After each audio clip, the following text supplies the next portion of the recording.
Welcome everyone to the 10th module and last module of the 10-part UN Trust Fund training on project management and how to adhere to the Project Cooperation Agreement. Today is the last session on reporting, how to meet the UN Trust Fund reporting requirements and complete the results, activity and financial reporting templates. And I'm pleased that you'll hear someone else's voice today, which is Lorna, who's portfolio manager for Asia Pacific and the humanitarian portfolio. And you'll also be hearing from Mildred, who is operations manager and also portfolio manager for Latin America, Caribbean, and Europe, Central Asia. So without further ado, I'm going to pass over to Lorna, and I will come back to you later. Thank you. Thank you, Gemma. So welcome everyone. Good morning, good afternoon, good evening, wherever you are. I'm going to go right into the presentation because we have quite a lot to cover today. So in this session, you will learn, as Gemma said, about the mandatory reporting requirements, how to meet UN Trust Fund reporting requirements, and complete the results, activity, and financial reporting templates, not only to benefit the UN Trust Fund, but also to benefit you as well. Okay, so we first go through this slide about the training objective. The objective in the following slides that you're going to see is to help you understand the purpose and objective of reporting, both from the UN Trust Fund and the grantee's point of view.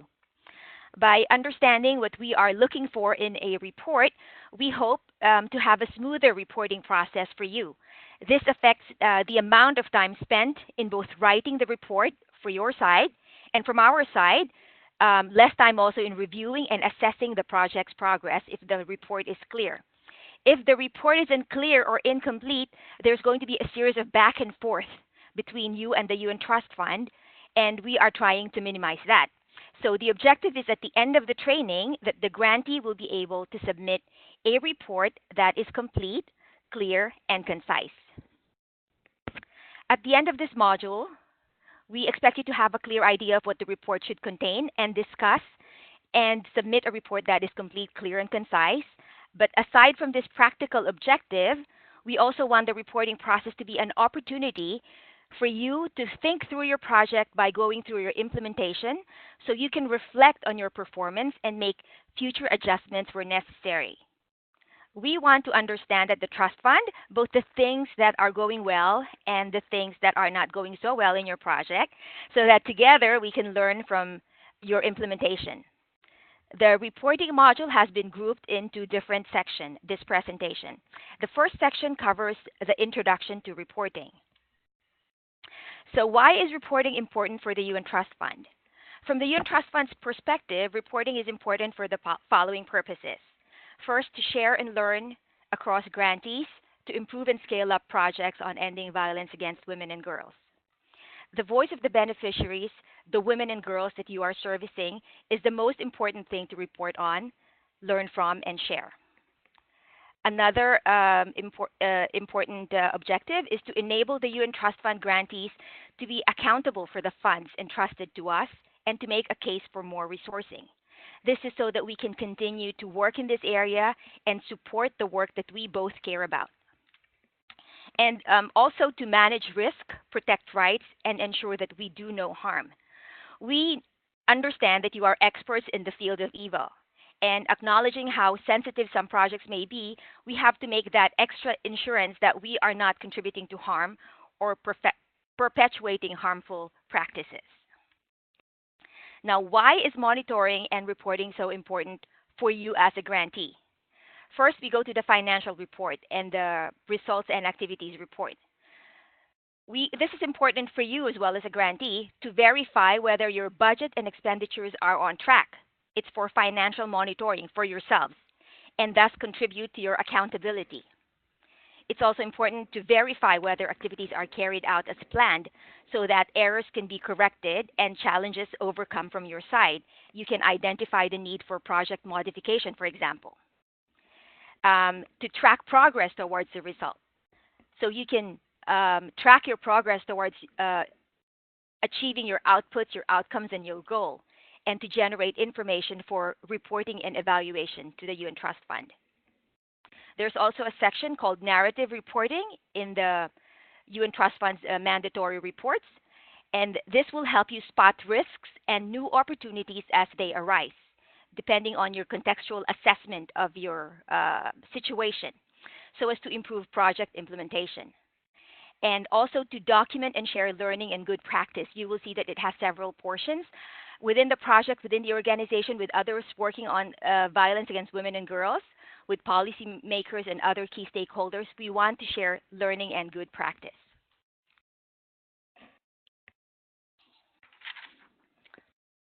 What will you be asked to report on?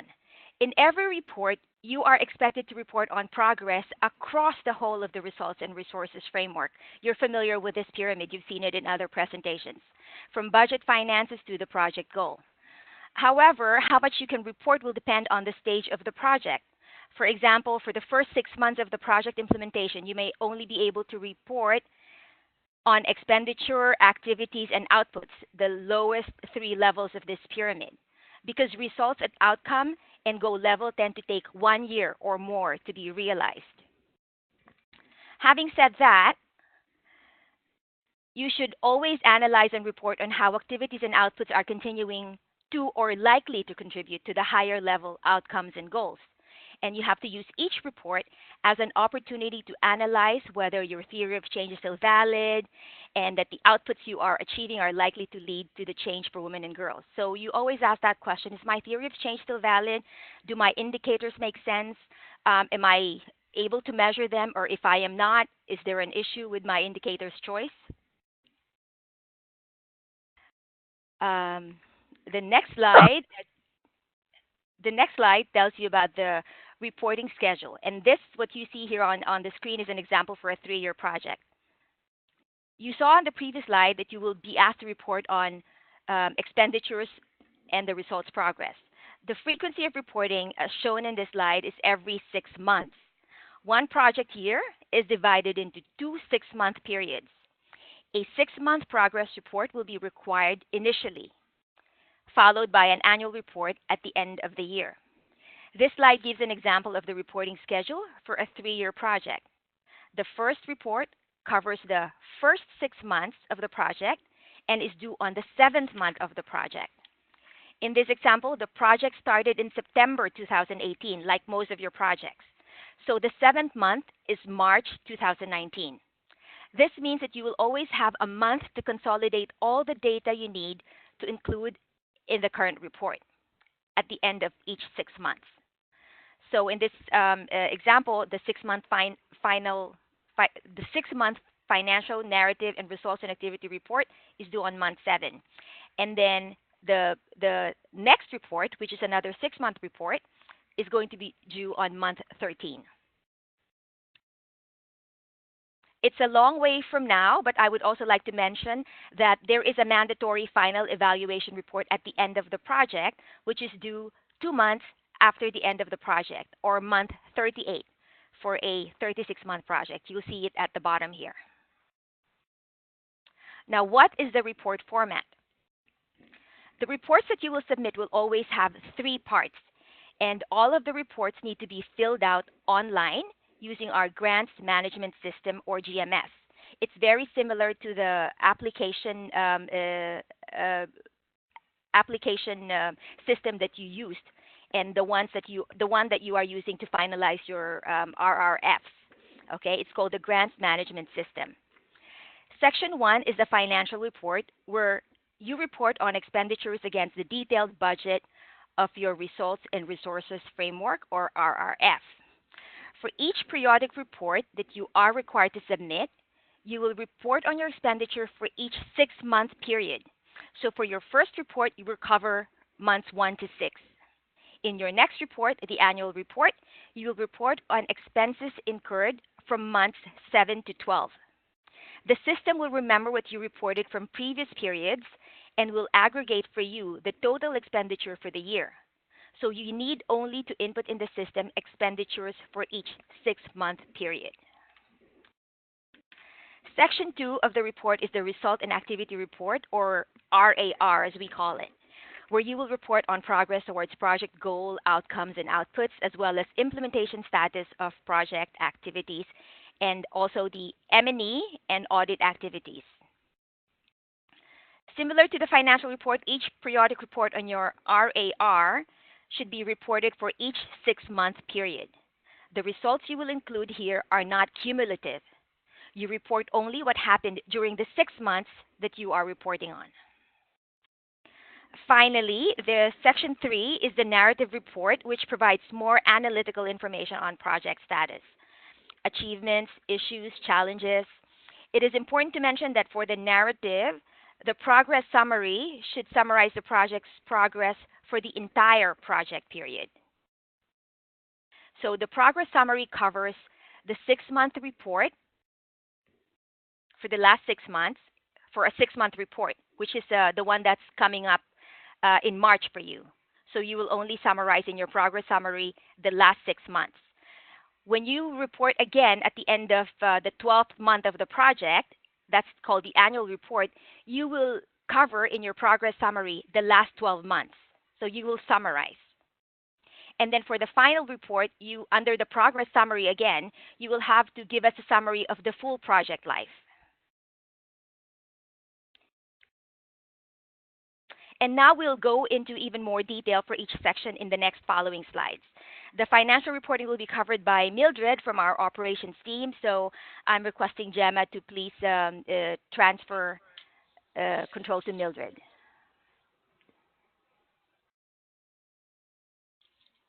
Mildred, you can go ahead. Yes, hi. Thank you. So, like Lorna mentioned, the financial report was covered in detail in the module 4 under the financial management, and also you can find some supporting documents for your reference under my documents in the section of GMS. This slide summarizes the most important points for this module. The report. You will report in the financial report all the expenditures per activity and expenditures per M&E audit and management. Also, in the narrative summary, we expect you to report on the reasons for both over and under expenditure in the budget amount that is allocated, and also active steps that you are taking as an organization to undertake and close any gaps between budget and expenditure. Also, we expect, in addition to that, to provide information on constraints and other issues affecting the financial management of your project. In this section, in the narrative section of the finance report, we ask you to submit your the templates for with the supporting documents. So what do we mean by this? We are asking the grantees to complete the supporting document template for each financial reporting period that will facilitate the financial verification of the supporting document. This supporting document template should track expenditures in both US dollars and the local currency, and should list every single transaction. So if the grantee, for example, bank account is in local currency, the rate of exchange rate at date of receipt of the installment should be used for calculation of the expenditure in US dollars. So, in the other case, if the grantee's bank account is in US dollar, the real-time exchange rate of the days of the transaction or back withdrawal should be used when converting expenditures back into US dollars. So the reported subtotal of activities in both the supporting document template and the financial report in GMS should match in US dollars. And this is really important for us to be able to quickly review all the information in the financial report.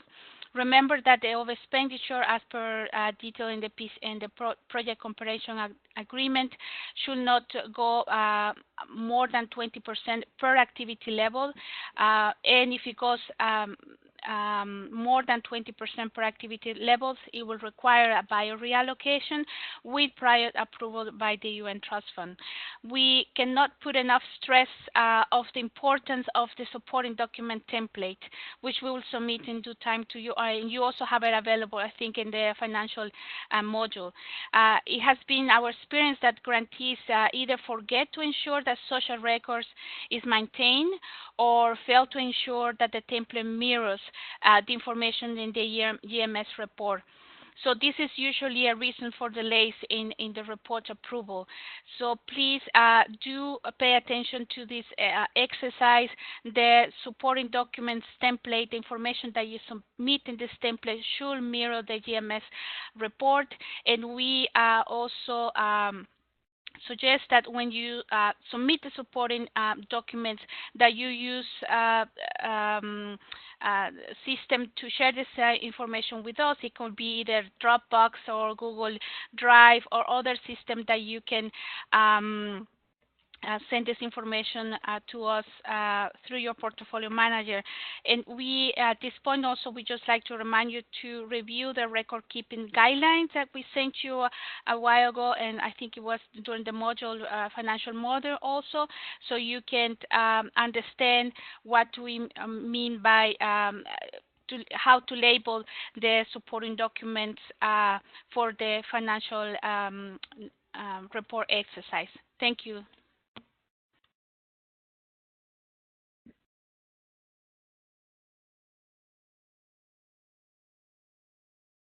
Thank you, Mildred. Back to Lorna. Okay, so now slide 11 talks about the results and activities report. This is the most basic input in the results activities report. In this portion of reporting, you will share with the UN Trust Fund the actual indicator values you've observed during the reporting period only, which means for the 6 months covered in the report.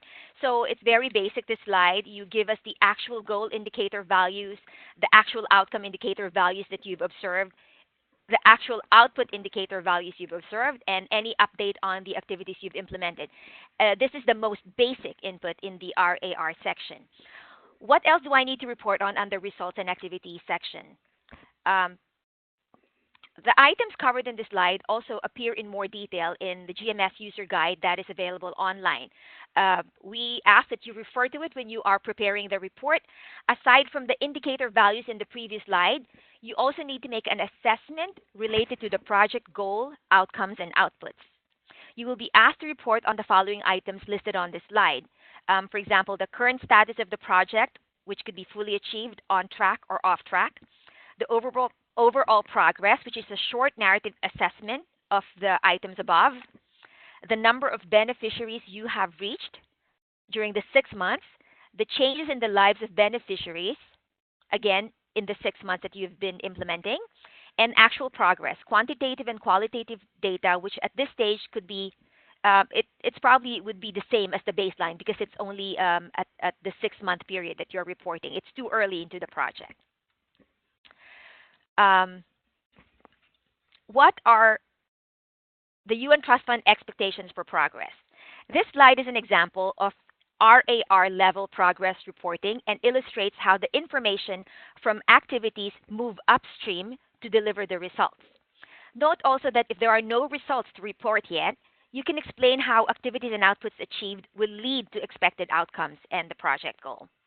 At the first 6 months time frame, your first progress report, this is most likely. So in this example, the activity is probably training of 100 teachers, as you can see at the bottom here. The activity is 100 teachers were trained on how to prevent sexual harassment and the code of conduct in schools. So again, the activity is probably the training of teachers, right, which contributes to the output, which is increased knowledge and understanding. It looks like the output indicator here is the percentage of teachers with increased knowledge and understanding, as you can see in the output here. It says more teachers reported knowledge of the code of conduct and an understanding of sexual harassment and how to prevent it, thanks to the training provided by the project. And here it follows, you have a percentage of teachers who reported knowledge. A pre and a post test was probably done because before 25% were reporting knowledge, and after the course it has jumped to 96%. And then this output then contributes to the outcome statement, which is improved attitudes and practices that will then contribute to the higher level goal. So this is just an example. And again, if there are no results to report yet, explain how activities and outputs achieved will lead to expected outcomes in project goal. Before we move to the narrative reporting, here's an important reminder when preparing the narrative section. In some reports that we see, there seems to be some confusion on the results and activity report and the narrative section. We have noticed that some grantees cut and paste from the RAR and paste the same information on the narrative progress summary. We just want to reiterate that they are not equivalent. The RAR is not equivalent to the narrative. The RAR should instead help you write the narrative progress summary by providing you with some evidence. So the RAR leads to the narrative, but it's not equal to the narrative. So please do not cut and paste.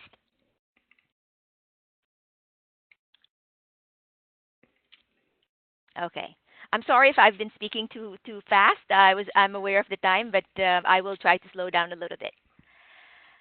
So more on the narrative progress summary.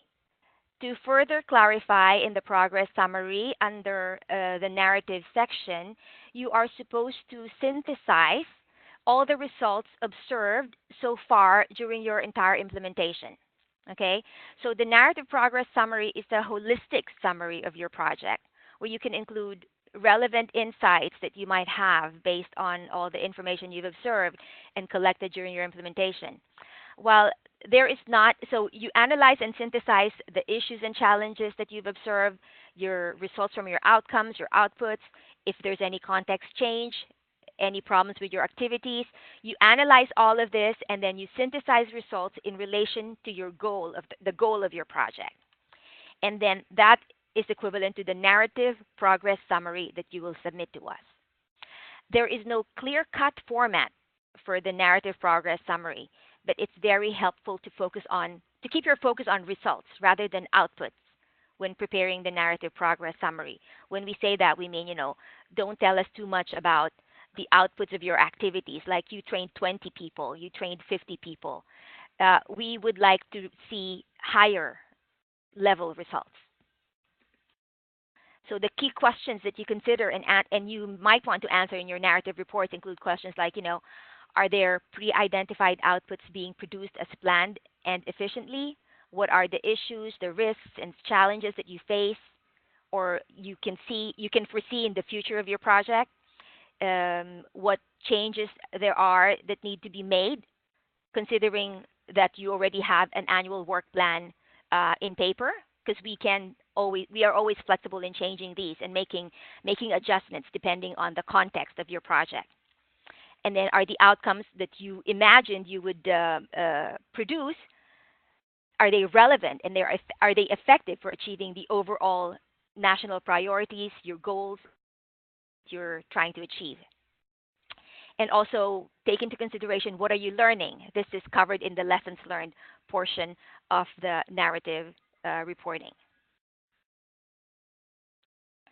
Now, these next slides will show you how you will report in GMS. This actually has GMS screenshots, so you have an idea of what to input or how to fill out the GMS when you report in March, right?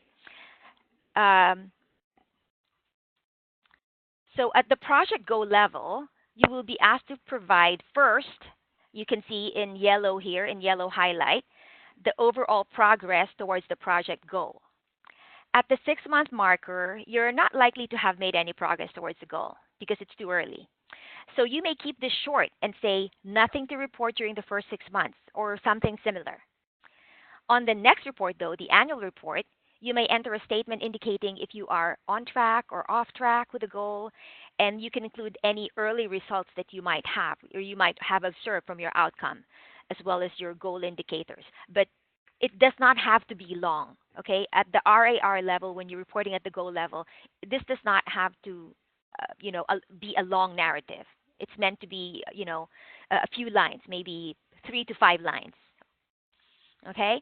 So the next thing that you are required to fill out is the actual number over here. You have to fill this out if your goal indicator is a number or a percentage. You can leave it as 0 if it's not applicable. For example, when your indicator is a perspective, right? As in this example, the indicator is perspectives of female CPs and GBV survivors. So obviously you don't have to put an actual number here. Instead, you would fill that out, that information in the qualitative information in the last column here in yellow.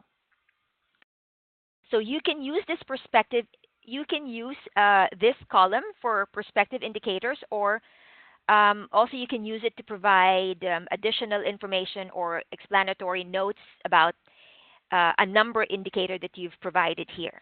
For example, if your indicator is a percentage, you may add here information on how many people were in your sample size, or any other qualitative information you want to provide to us. At the project goal level, you will also be asked to provide beneficiary detailed information. You will see the age disaggregation is suggested under age range. So please try your best to disaggregate your data by age. We know it's not always easy, but this is very helpful. And then we also want you to give us the number of beneficiaries you've reached. If you have reached some of your primary beneficiaries, the women and the girls, please enter the number reached here. But you can leave it at 0 if you haven't reached any at 6 months. If you've only been working, for example, with secondary beneficiaries, right? Let's say service providers, or training or giving awareness training to religious leaders or something like that. So that means you haven't reached your primary beneficiaries. You've only reached secondary beneficiaries. So you don't have to put anything here if you really have not reached women and girl survivors of violence. Okay? You can provide a short statement that says no changes observed during the first 6 months and to be reported later. On the next report, though, the annual report, you may enter a statement here indicating changes you've observed. Right? I'm talking about now the changes in the lives of beneficiaries during the reporting period. Right? As I said, if you haven't observed changes, you can provide a short statement. But on the annual report, we expect that you would enter a statement here indicating the changes that you've observed in the primary beneficiaries that you have reached. And this would be normally related. You have to read the expected situation by the end of the project that you've given us in the project document, because this would connect to the changes in the lives of beneficiaries. In this example, you expect that the female survivors of violence have access to gender-sensitive transitional justice measures, right? So you would have to connect your observations in this field to whatever is above that, the expected situation by the end of the project. It just makes it clearer to us that and to you as well, if your expected changes have been achieved, or if you are on the way to achieving these expected situation that you were planning for. Now we move to the outcome level, where you will be asked to provide the current status of outcome.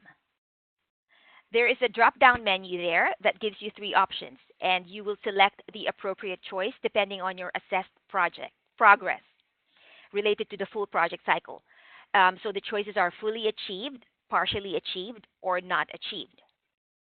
So you look at your outcome, and then you assess what your status is. And then there is also an overall progress field over here. Regardless of what you select as a status, please input an explanatory statement for your choice. At the 6-month marker, again, if you haven't made any progress towards the outcome, you may keep this short and say, to be reported after the 6-month report, or something similar. You do not have to fill out things if you have nothing to say, because this is a common issue that we see as well, that people like to fill this up with words that either does not relate or is not relevant to the given outcome, right? So only report an overall progress if there is something to report. On the next report, though, after the 6-month report in the annual report, we expect that you should be able to enter a statement related to your status here. Yeah? More substantial information. And then we're also asking you for actual number here in this column. You fill this out again, just like the goal. You fill this out if your outcome indicator is a number or a percentage, and you can leave it as 0 if it's not applicable. Like again, when your indicator is a perspective. And then in the qualitative information, just like the previous slide, you use this to provide a short statement for your perspective indicator, or again, to provide additional information or analysis about a number indicator that you are reporting. Okay? At the outcome level, you'll also be asked to provide more detailed beneficiary information. Aside from the number of the particular beneficiaries reached, you will see that the sex and age, unlike the goal where we only ask for the age disaggregation, because obviously they're all women and girls, we don't need a sex. But in the outcome level, we're asking you to disaggregate the sex and age. Please disaggregate your data as much as you can. Yeah?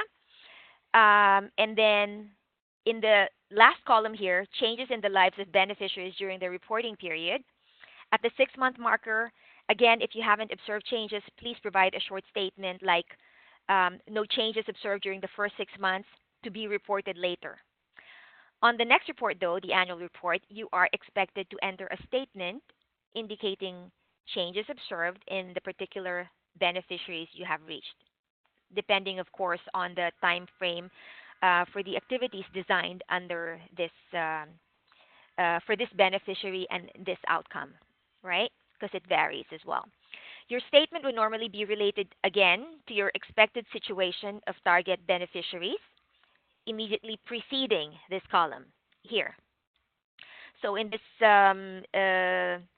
example, it says that your expected situation is that the knowledge on gender sensitivity of NGO staff has effectively improved. So when you're writing your changes in behavior actions, you have to relate it to this.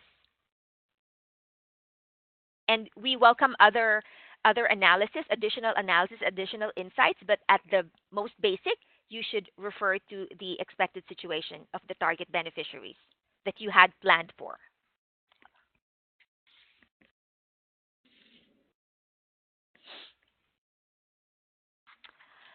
Okay, reporting at the output level.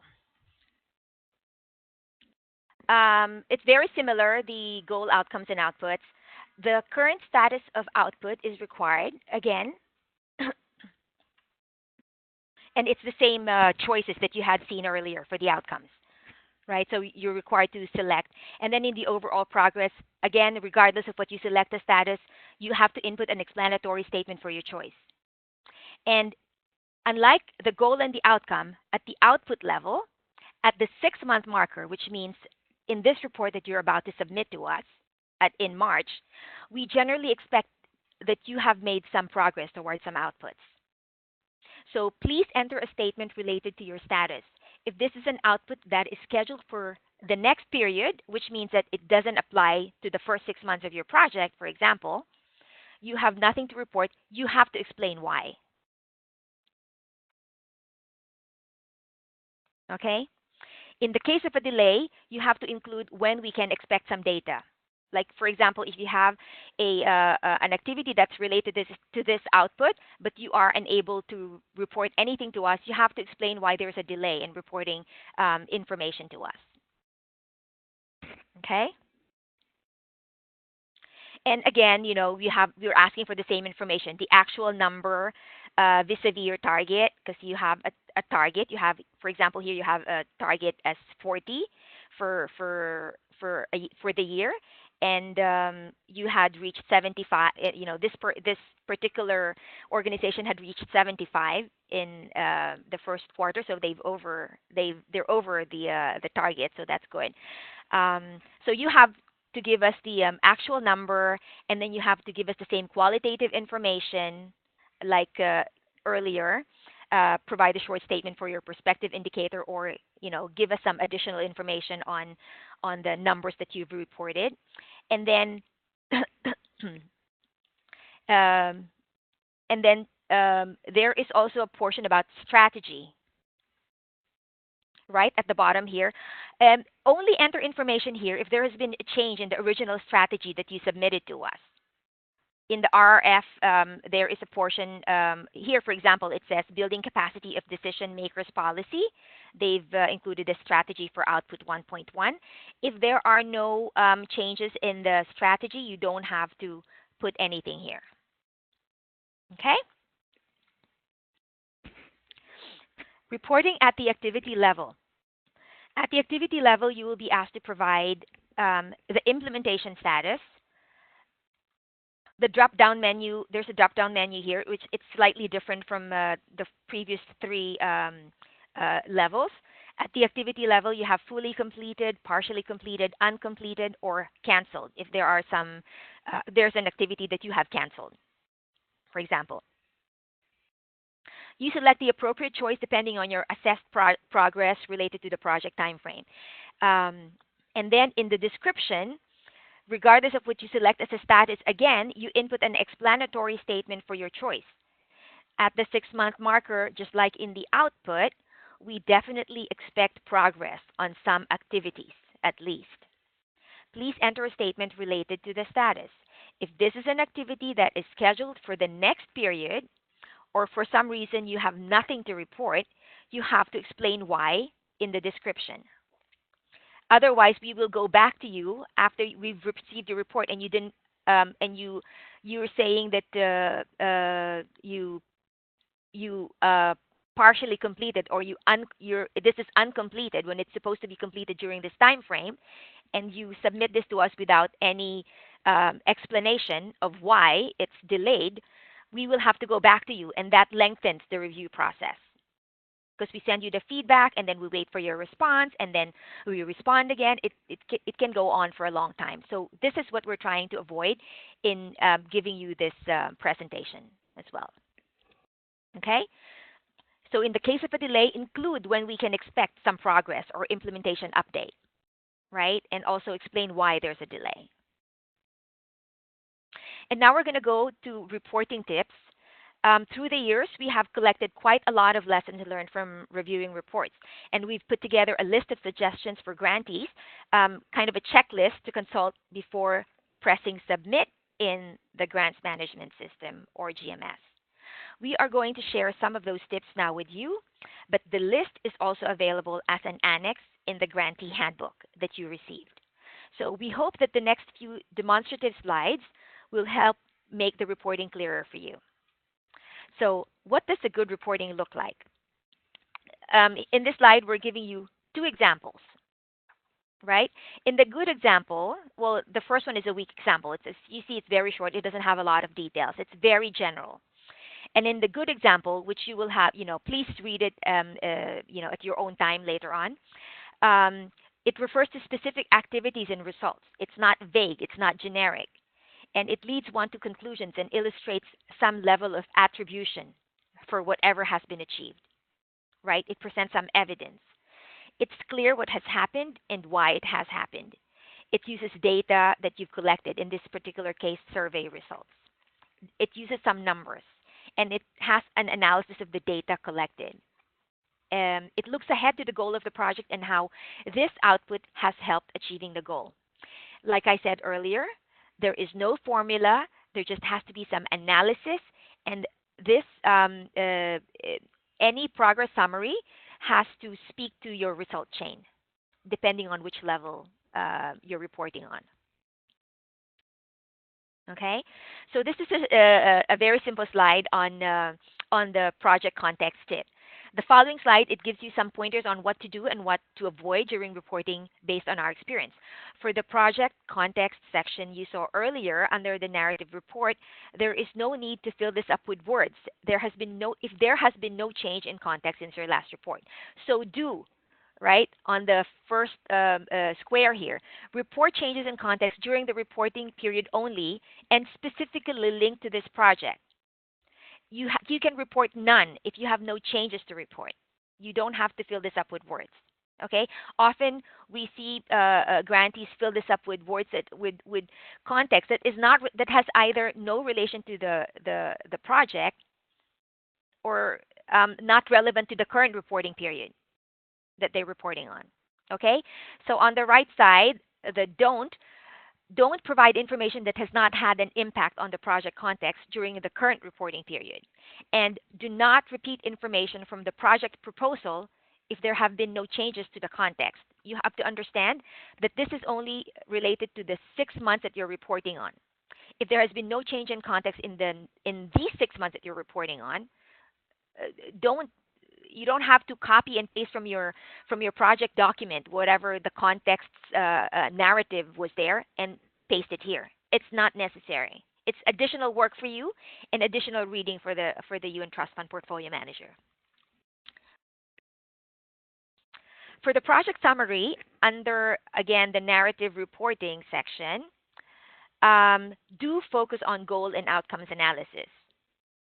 Do focus on project results, those that are higher level. We're not talking about outputs. We're talking about more in the realm of outcomes and the goal. Do summarize progress covering the entire project period, not just the 6 months, but from the beginning of the project. Okay? And if you're including beneficiary numbers, you can include cumulative numbers here, which means that you can include numbers that you've achieved in the first 6 months of the report, and then you can add, if it's an annual report, you can add first month to the 12-month number of beneficiaries you've reached. Unlike the previous section, which is the RAR, where it's only 6 months. In the narrative reporting, you can include beneficiary numbers cumulatively.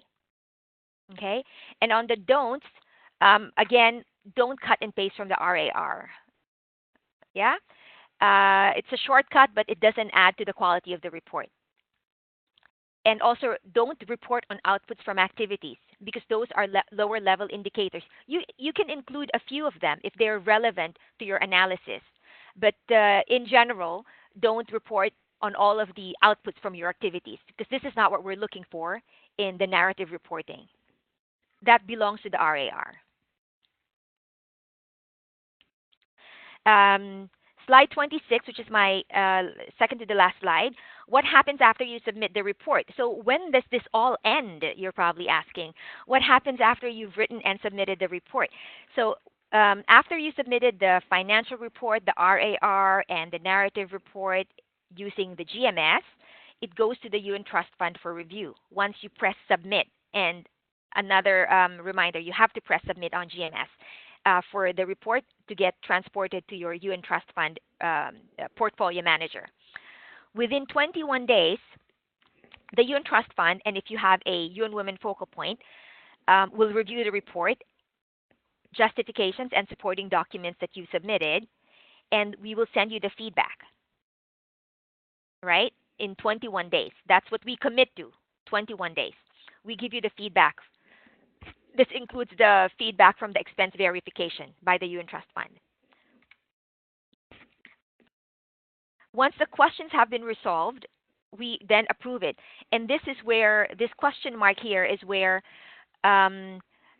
what takes time sometimes. And this is why we want you to be clear in your reporting so that this time frame is as short as possible so that we can approve the report. And then once the report is approved, we will give you, or we will send you a request for the certification of the financial report so that we can then liquidate or clear the advance that was given to you, and you can be ready to implement again for the next 6 months and prepare again for the next report that's going to be due from you. Okay. So if you still have questions after this presentation, you may contact your portfolio manager with any questions by email. By now, I think you know who your portfolio manager is. If you don't, you can email Gemma, or you can email I know, whoever your last contact at the UN Trust Fund is to confirm who your portfolio manager is. But I think at this point, everyone knows who their portfolio manager is, right? For grants management system or for technical issues, you can email. There's an email address for the GMS analyst, the person who's administering GMS. And then for all finance-related questions, you can either go through your PM, but you can also email UNTF.evo.finance. Okay, and to be safe, email both. But always copy your portfolio manager for anything, because they are your first contact at the first point of contact at the UN Trust Fund. And then the full guidance documents can be found on the grantee space. I think everybody has. I think Gemma has made sure that everybody has access to that already. And last but not the least, make sure that you have access to GMS, or at least the people who will be preparing the report have access to GMS, so they can start the reporting. I think it opens at in the middle of February. You'll be able to start reporting on GMS. Okay, so that is the end of my presentation. Now I'm going to transfer it over to Gemma. Thank you, Gemma, and thanks everyone. We have a Q&A at the end. So if you have questions, please write them down for now, and you can ask them at the end. Thanks, Gemma. Thanks, Lorna. If you don't mind controlling the slides. Sure. That'd be great. Okay, so thanks so much to Lorna and Mildred. They covered the formal reporting, which we'll be doing in the grants management system every 6 months. Now I'm going to just do a recap of the baseline, because we're at that time when baselines should be collected. And I'm also going to tell you a bit about other requests for data that may come your way during the time with the trust fund. So you won't be able to enter your baseline data in the report. Baseline data should be collected and entered ideally before the report is done, but we know that it takes time to collect the data. So I just wanted to say you won't be able to enter the baseline data at the reporting stage. You either have to do it now while your proposal is still open, and most of you will have heard from your portfolio managers on that, but ideally we need you to enter the baseline data before 15th of February, because then we have to close your results and resources framework, lock it to open the report. However, we know that it takes time to collect the data. Some of you are still working on your methods and tools, and the high priority is getting those tools right for ethics and safety purposes. So if you haven't been able to collect your baseline yet, don't worry, you'll have another opportunity to enter it in the results and resources framework later, after the report is done, so probably not till April or May. So you can agree that with your portfolio manager. So it's still a top priority to collect your baseline, but now that we're moving into the reporting phase, you will have to complete your first report by the end of March, and then any additional baseline could be entered into the results and resources framework later. For those of you who have been able to collect some baseline, you can comment on it in your report. So ideally, you would be using the baseline to adjust your project. The baseline is the starting point for your project for all indicators. So it is very important that you know the baseline for your project. Ooh, okay, so what's an example of baseline data entry? There's a couple of examples on the page. So for those of you who are collecting data that has a unit of measure as a number, which is like 40 people or 40 services delivered, or you can see in the first example that the number is put into the number column. If it's a percentage, you need to be clear that it is a percentage to put the percentage there.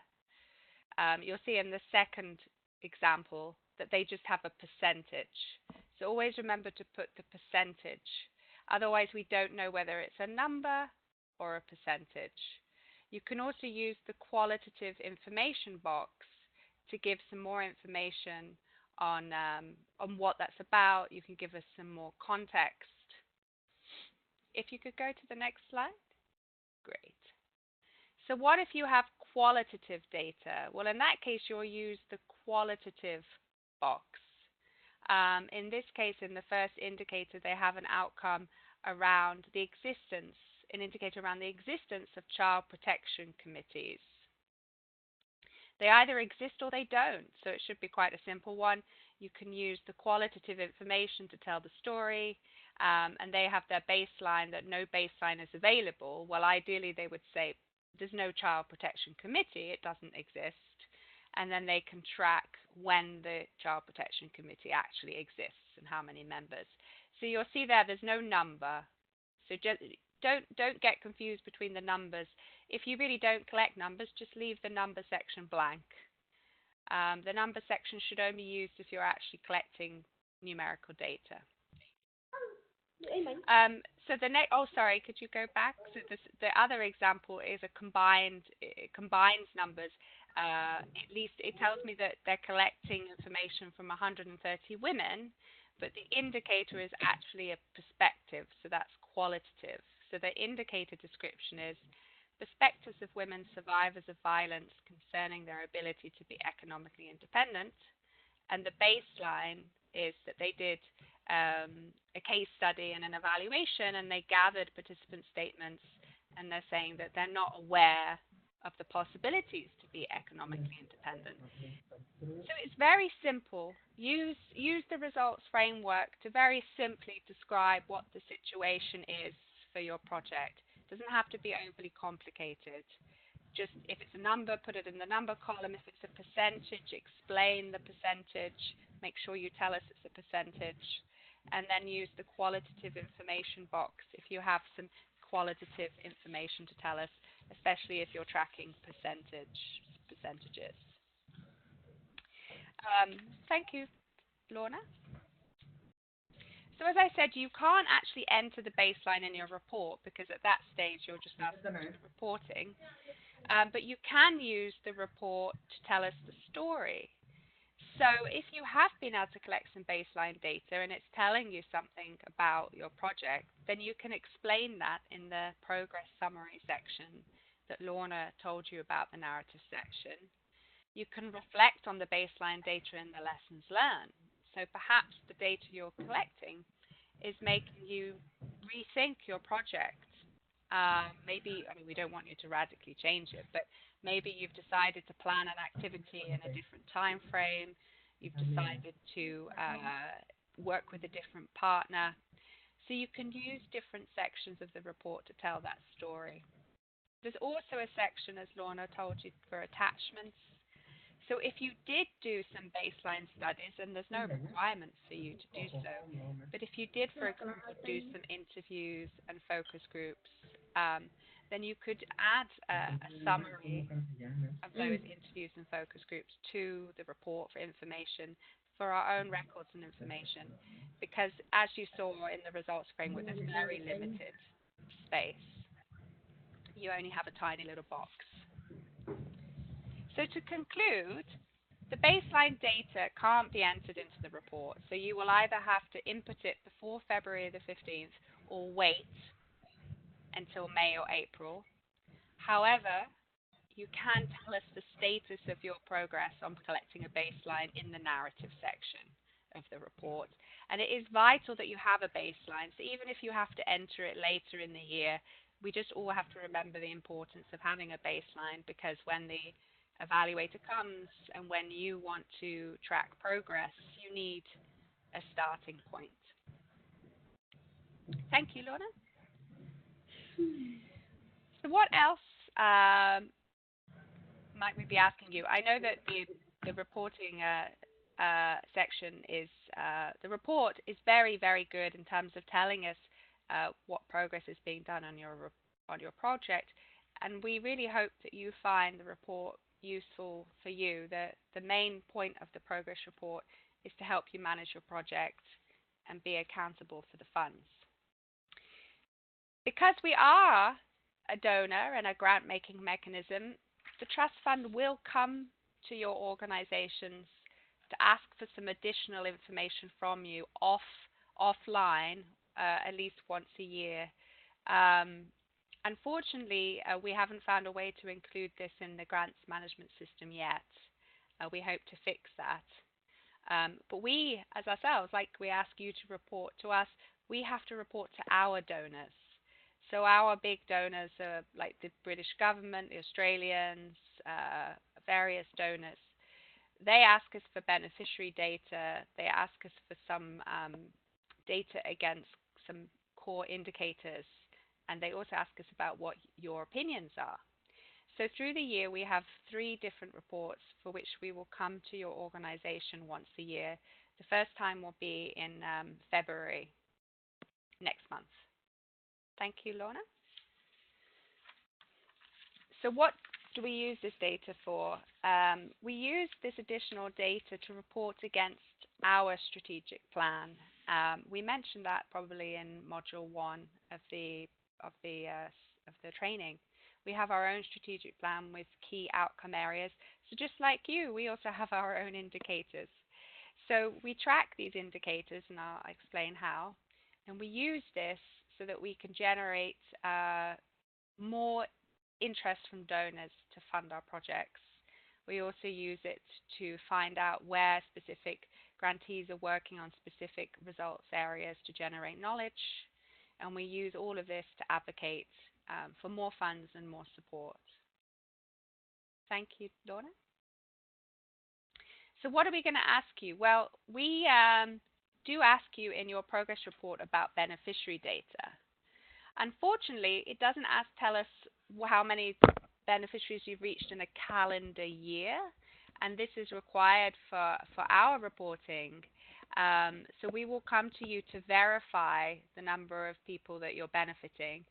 If you find this difficult, we do have a guidance note which I have included in the pack, so you might find that useful for your own project as well as for when you come to report to us. But we will ask you, how many women and girls did your project benefit in the last calendar year? And we will align this with this year we've aligned this with your progress reporting so that you only have to think about that once. Thank you, Lorna. We will also ask if you have any results that you could contribute to some key indicators. The UN Trust Fund has a standard list of indicators that we track, 15 of them. They're very simple, and if you don't have any data, you can just tell us we don't have any data against these indicators. This page shows some examples. For example, we track number of women and girl survivors that have access to news specialist support services. So we will come to you and ask, do you have any data against this? If you don't, you don't. And hopefully you will have access, if you do, through your progress reporting to this data. And finally, we do come to you with a survey. Some of you may have received a survey last year already. That was for our midterm review. So that's an example. We will come to you once a year and ask you, what do you think of the trust fund? Are you satisfied with our support? What is helping you? What's not? We will ask you questions about whether you've been able to mobilize more financial support for your project, because we're interested in sustainability. And all of this we use to improve our support. So an example from last year, this is a different cohort, but we didn't have a grantee handbook last year. So we had direct feedback from the organizations we were working with last year that we needed a handbook. So we've put that in place from this year. So you're the first. So we will ask you for feedback on our guidance and support. And it's a very simple survey. And of course, it's optional and it's anonymous.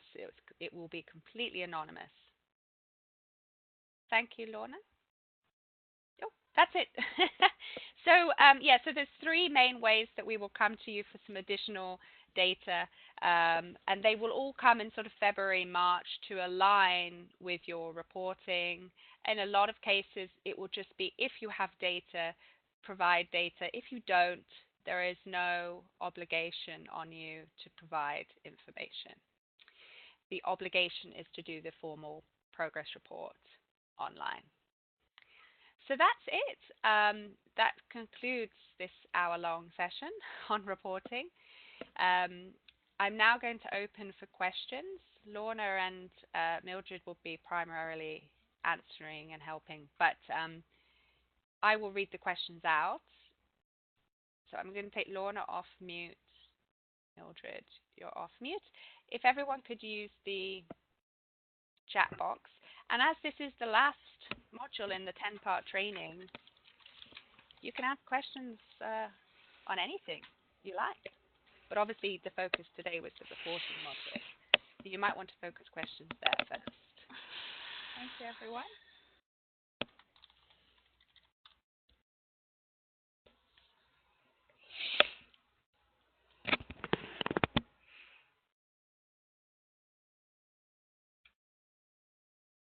And obviously we know that it might take you a bit of time to think it through.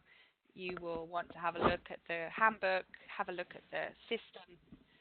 We suggest that you open up, once the report goes live, we suggest that you, once the reporting module is open, you have a look at it, play around with it. Don't wait till the last week, because you might want to familiarize yourself with the system. If anyone is having system or technology problems, we can also give you one-on-one or joint training on actually how to use the grants management system.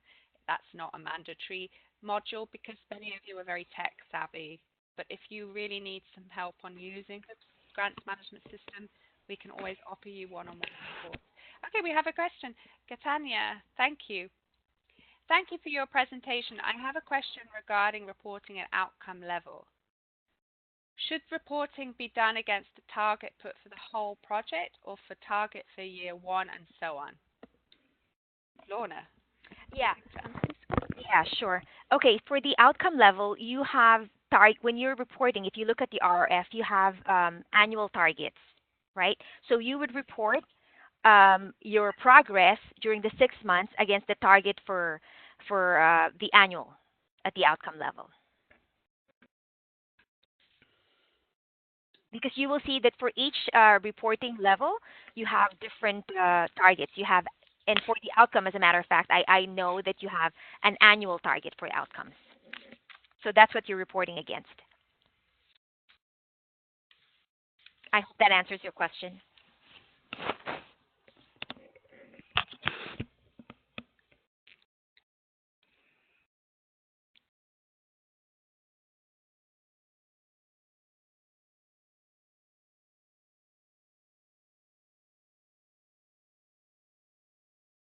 Gemma?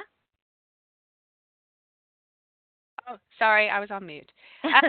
So from Nandi, if the 6 months report will be submitted within a month, does this mean that during the 7th month of the project activities will be scaled down considerably, since also the next installment will not have been dispersed? I'm not sure. Laura? Can you repeat the question, Gemma? Sorry. Can you also read it? Can you open the little chat? If you go to the little blue chat icon, you should be able to open up the chat, but I'll read it again. So if the 6 months report will be submitted within a month, does it mean that during the 7th month of the project, activities will be scaled down, since also the next installment will not be dispersed? I'm not sure I quite understand the question. Okay. Let me try to answer that question. Okay, so for activity level and for output levels, usually we have, in your project document, you have a time frame, right? So you have outputs and activities scheduled according to time frames. It's broken down into quarters, actually, quarters within the year. So to your question, it would depend on if that output or if that activity is scheduled for that particular quarter 1 and quarter 2 in your year 1. I hope I understand your question correctly.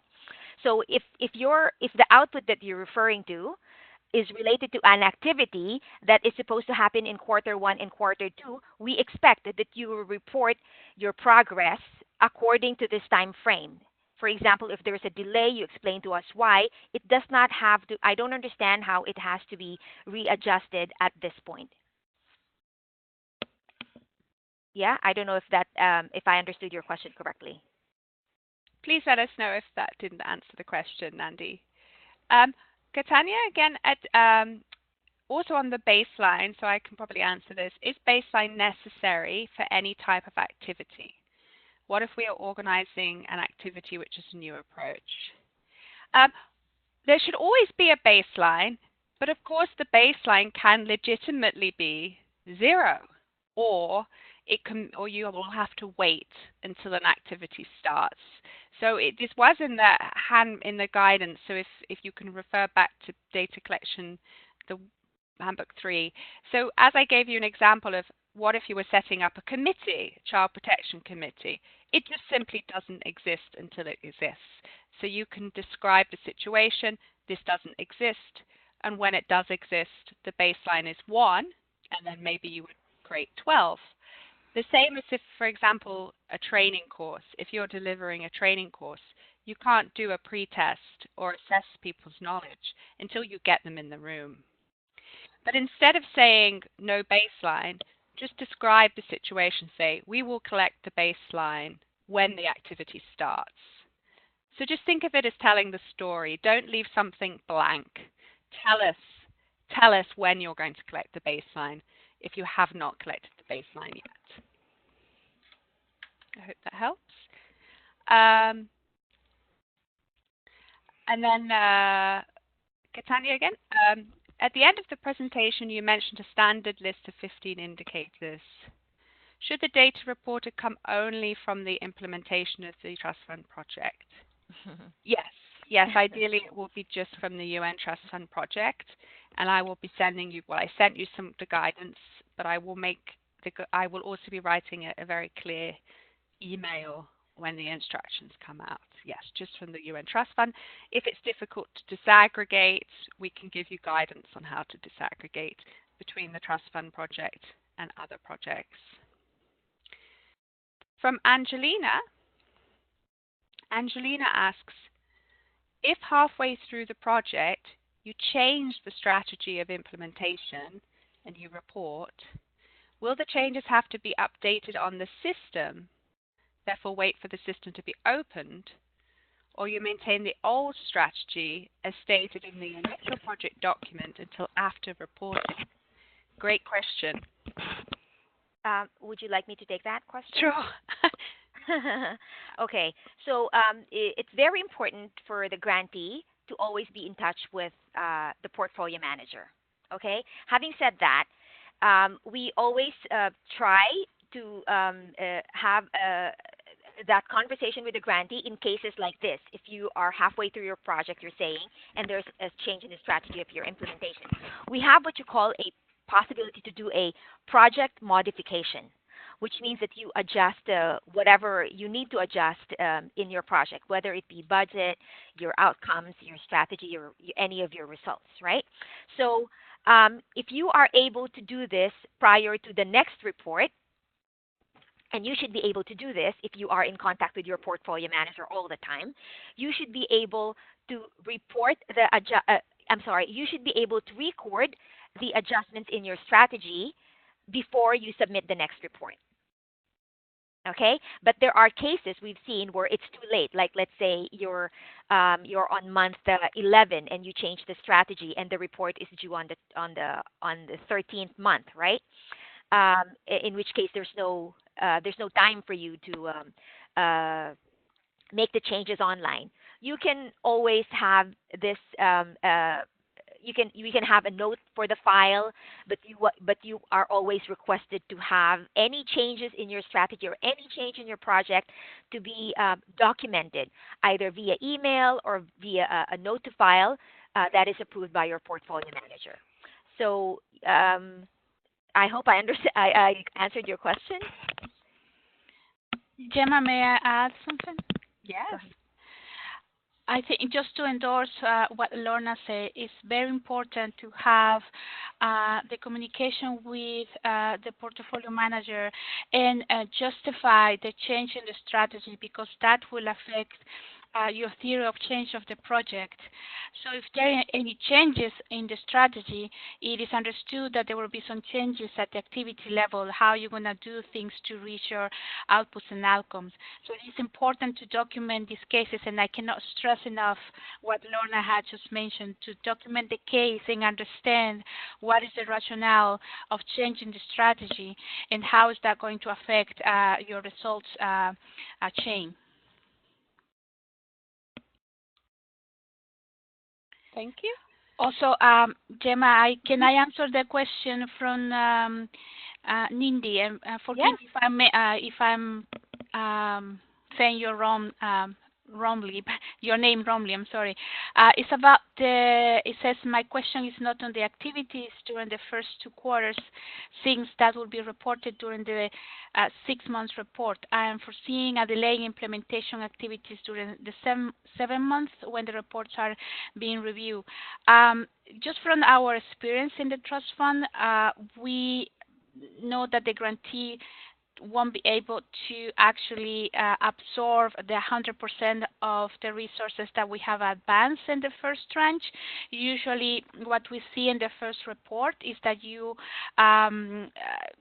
expend between 70 and 80% of your resources, so you will have 20% of your resources left to continue implementation during the 7 months.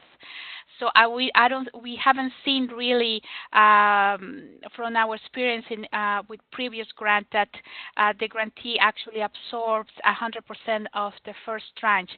If that is the case in your case, and you submit your report and is 100% delivery, we of course try to review the report as quickly as possible to disburse the next tranche, and that, as we have emphasized before, will be, the responsibility will be in you to submit the supporting documents and the financial sheet as clear as possible, so we can do the review of the supporting documents quickly.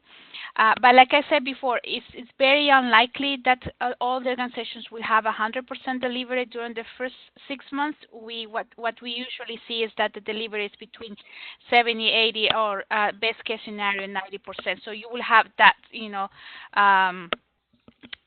leverage you will have around 10% of the resources to continue implementation in the 7 months. Let me know if I answered your question. Thank you, everyone. We only have, we will have to finish dead on 10, in 15 minutes, so don't be afraid to send us your questions. So there's a question from Chim. Again, we apologize if we're getting your names wrong. I have a question that if the first 6 months we cannot complete 8% of the first installment, for example, the expenditure is about 70%. Should we still submit the 6 months report or wait until we complete 80%? Oh, you absolutely still have to submit your report every 6 months. Don't forget that reporting is intended to primarily help you monitor your project.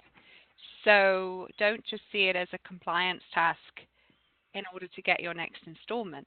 It's a conversation. The report enables a conversation between you, your project team, the portfolio managers.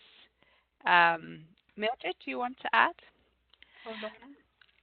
No, I totally agree. And Gemma, if you don't reach the 70% threshold implementation that we have requested in the agreement, you will still need to submit the report, because it's actually also a requirement as per the agreement.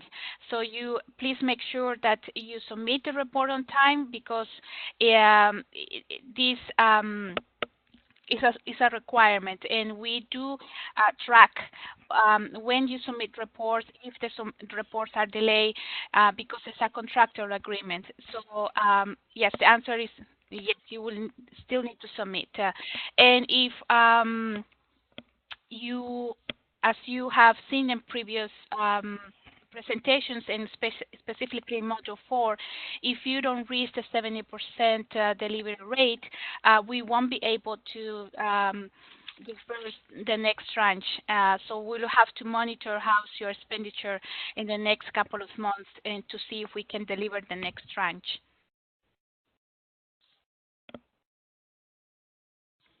Thanks, Mildred.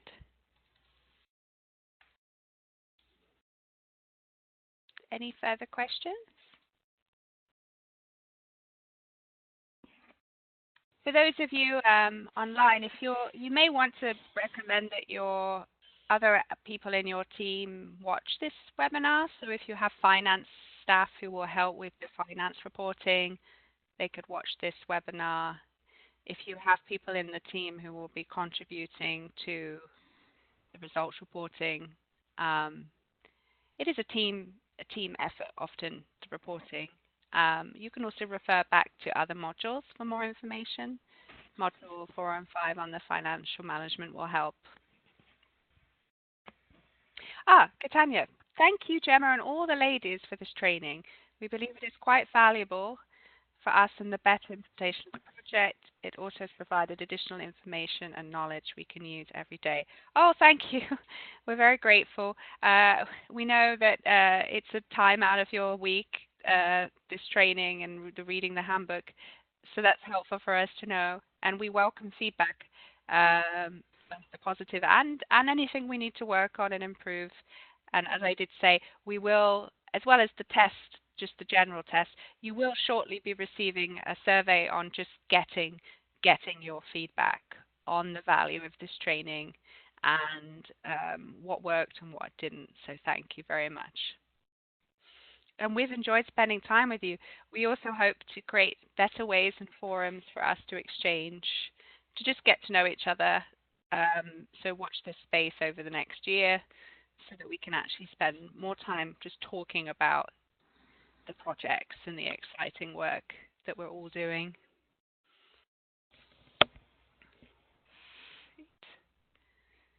So, any other questions?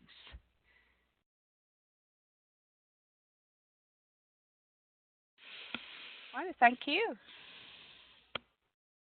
Thanks to Lorna, who led this session. Any final words from you, Lorna? No, I hope that, yeah, well, I guess yes, because I'm saying something right now. We hope that this session has been helpful. Good luck to the reporting, and we hope that this session has helped you understand better the requirements that we have and given you some valuable tips in writing the first report. We look forward to reading them. Great. So really do ask if you've got another question, just say, because we don't want to shut you down if you do have questions, but you can always email us.